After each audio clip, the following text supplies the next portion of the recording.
Today, we're going to be talking about those essential items that you need in a tackle box. Anytime you walk into the fishing section of a sporting goods store, it's easy to see how you can go crazy and have 10 million things in your tackle box. However, for the beginning angler, there's really only a few key or essential items that you need to get started.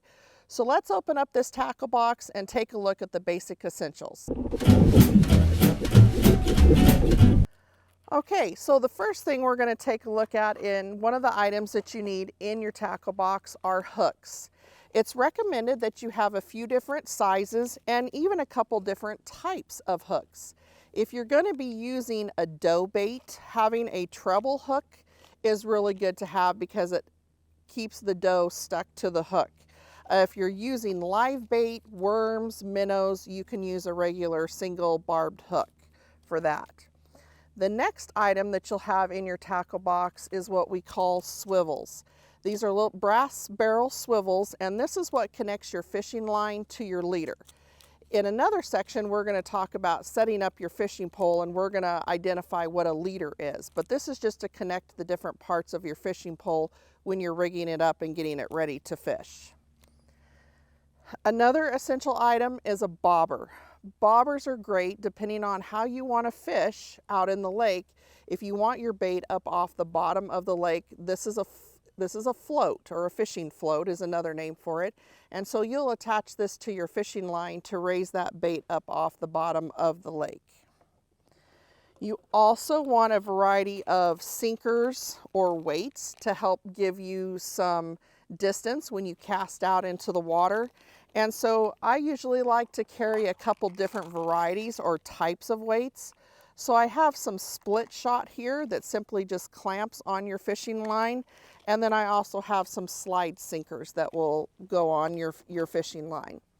And again, that helps you with casting distance. And if you're wanting to fish off the bottom of the lake, for catfish, sinkers are essential because that takes your bait and your fishing line to the bottom of the lake.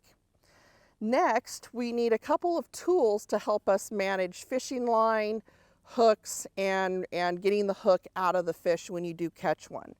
And so I always like to have a set of nail clippers with us, and that is to cut fishing line if you need to. Whether you get snagged up or possibly if you have a fish that swallows the hook, you're going to want to cut that line as close to the mouth as you can and then release the fish back into the water.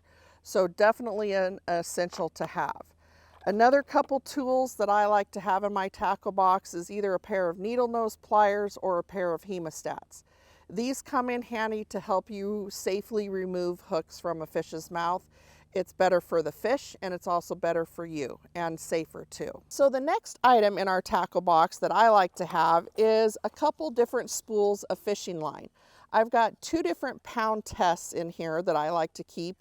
One is a very light or small pound test that I use for my leader, and the second is whatever pound test I have on my reel.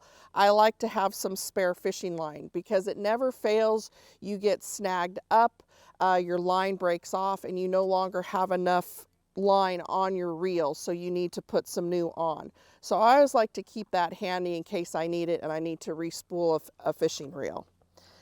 The next item, depending on what species of fish I'm fishing for, I will throw a couple different varieties of bait. And a little later on, we're going to talk about the specifics of bait and which one you choose depending on what you're fishing for. But whatever it is, I like to throw a couple jars of bait or containers of bait in my tackle box so I have everything in one place. And the last item in my tackle box is going to be a stringer.